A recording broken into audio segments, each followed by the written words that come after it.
Listen up, viewers. Here's an update on the latest situation along Thailand's border as of December 9. We have reports of intense fighting on 12 fronts.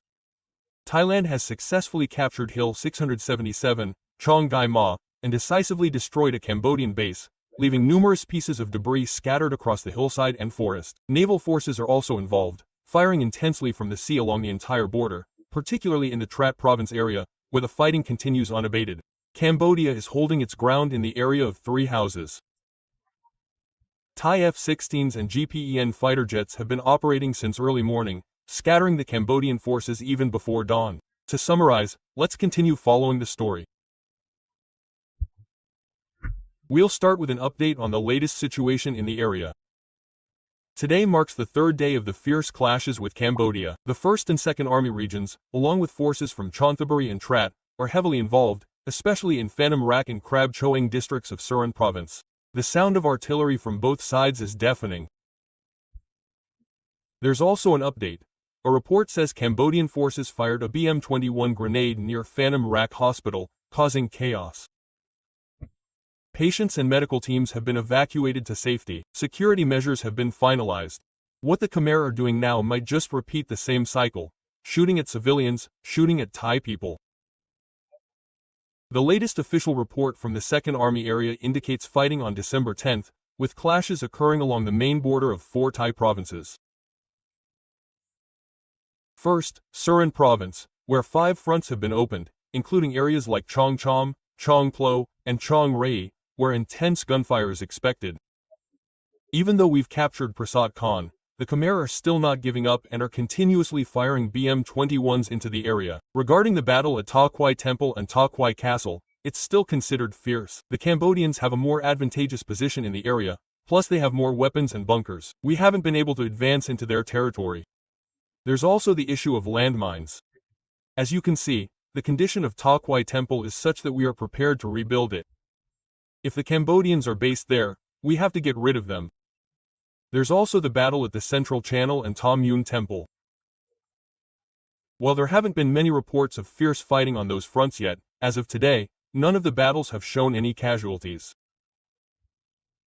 The situation hasn't ended. Fierce clashes continue. This is just in Surin province, where 5 fronts have been opened. In Sisaket province, there are also heavy and fierce clashes on 4 main fronts, and the situation hasn't ended yet. These include the Preah Vihear front, in the areas of Chong Sam Tae, Don Phu Phai, Sada Som, Phanom Prasathiso, and Chong Ta Thao, where artillery is still being exchanged. However, it seems we have seized several zones in Chong Sam Tae. On the Preah Vihear front, the Cambodians haven't been able to advance and are trying to reclaim the area. Another front is the Preah Phrom Vihear front, around the Preah Vihear Temple, Pha Mori Dang, and Wai Tam Maria. This is another fierce battleground, along with the Chong Doi and Chong Hin 8 Khan fronts. There are currently no reports of casualties on these 3 fronts. There's also another front, the Chong Sadao front, but we haven't received any reports of clashes there yet. These are the main battlegrounds in Sisaket province. Basically, there are 4 main fronts where the Cambodians are aiming to seize Thai territory. In another province, Ubon Ratchathani, there are 2 main fronts with intermittent clashes, the Chong Bok and Chong and Ma fronts. Even though these are only 2 fronts, the fighting is intense. Currently, we haven't received any reports of casualties or incidents on either of these 2 fronts. The situation hasn't ended yet, and in Buriram province, there's a main battlefront in the Chongsai Trakal area where clashes have begun. There are no reports of casualties yet, and the incident hasn't ended. This is an official report from the 2nd Army region itself, stating that the fighting is extremely fierce in the 2nd Army region's area. They've identified 10 or even 12 battlefronts. This morning, the Cambodians fired mortar rounds heavily at Chong Don, including at the Ta Kwai Temple Fort or Chong and Ma, bombarding the Thai forces with mortar fire. However, there's one piece of good news. Last night, Hill 67 in Buriram, the area at Ma Pass, where we were told the Cambodians were at a higher elevation, gave us a significant advantage and made it very difficult to capture. But today, we were able to retake Hill 677 from the Cambodian side in the Ma Pass area. Now, all that remains is to clear the area. During the time we captured it, the Cambodians controlled Hill 677 for a very long time because it's a crucial hill, the highest in the Ma Pass area. They continuously bombarded Thailand with artillery, causing us losses throughout the battle, especially at our base in the distant region, which was heavily bombarded. Many of our troops were also injured. However, there was a heroic moment in capturing Hill 677. We lost Sergeant Major Jurwit Munkling to their heavy artillery fire. We must also acknowledge the brave soldiers who sacrificed their lives for the country, which allowed us to now capture Hill 677. All that remains is clearing the area, but we cannot be complacent. There may be continued artillery fire against Thai territory, as they have been there for a long time and are familiar with the area. We must be cautious and maintain control of the area. The situation has escalated to a decisive battle. Thai soldiers have been firing artillery at Udon Mekai and Preah Vihear provinces since 5 a.m. today. There's also another report about fighter jets. The Pen and F-16 fighters took off early this morning to prevent the Cambodians from firing BM-21 missiles into civilian areas. Once airborne, the operation was 100% effective, dropping bombs precisely on Cambodian military targets. We can see the bases were severely damaged. There are videos from the Cambodian side, not the Thai side. The Cambodian bases were heavily destroyed, and people were fleeing in panic. But another equally important report that we must be vigilant about is that Cambodian fighter jets were flying over the Chong and Ma and Chong Bok areas, and from Hill 500 all the way to the Phan Suaya Reservoir. Most of them were loaded with bombs, while the rest were providing cover. We need to be careful when targeting this area because this is the most difficult thing for us to deal with, as it's silent. There are both curved and straight trajectory weapons being fired into Thai territory, hitting various areas. However, our Thai side is relatively safe. It's suspected that the shells might be .100mm rounds. This is a real-time update from the 2nd Army area. As for another area, the 1st Army area, since 7 a.m. this morning, we've been able to counter enemy Cambodian mortar fire, and the situation seems to remain fierce in areas like Nong Ya Keo, Nong Chan, and Ban Klong Feng. Even though we are advancing, we managed to seize some territory, but the Cambodians are still shelling relentlessly. Now, Cambodian media is starting to worry about why we're taking this so seriously. We can seize the border area, but the main battlefront is still unresolved at Ta Kwai Temple because the Cambodians aren't giving up either. Let's talk about the Navy.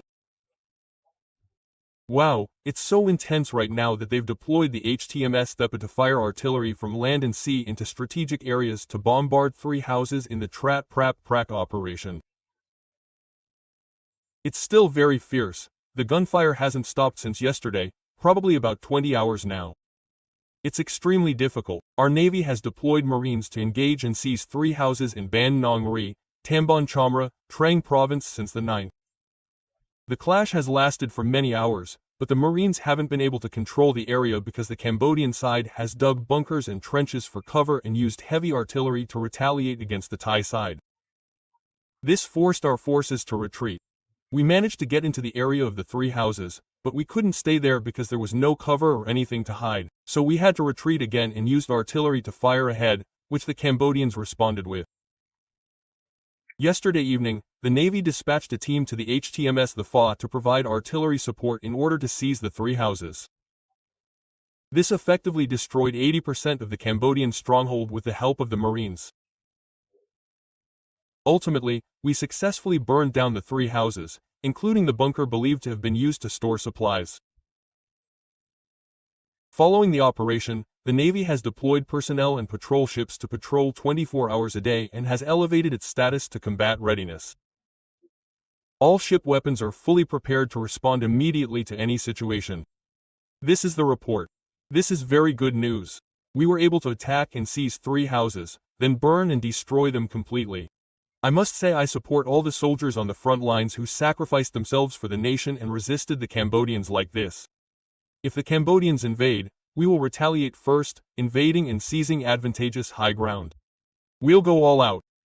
As I report here, F-16 fighter jets and GPEN aircraft have dropped large bombs on military targets in the Chong and Ma and Chong Bok areas of Ubon Ratchathani province. Because we were able to seize the high ground as I mentioned, the Cambodians are bombarding us with artillery, BM-21 rifles, and other weapons. We'll also be following this, so we'll wait for updates on what happens next.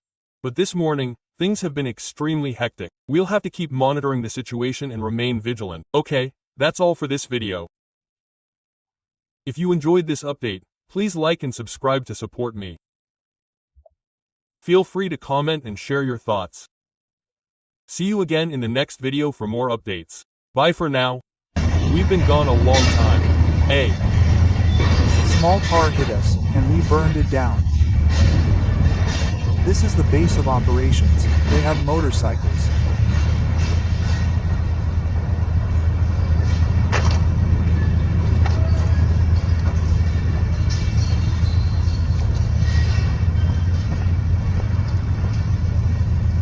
Here.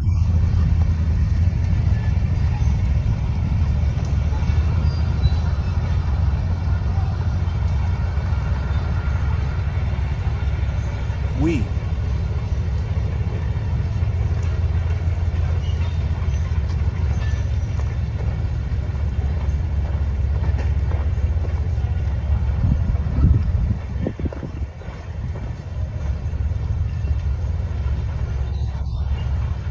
Seized about 10 motorcycles.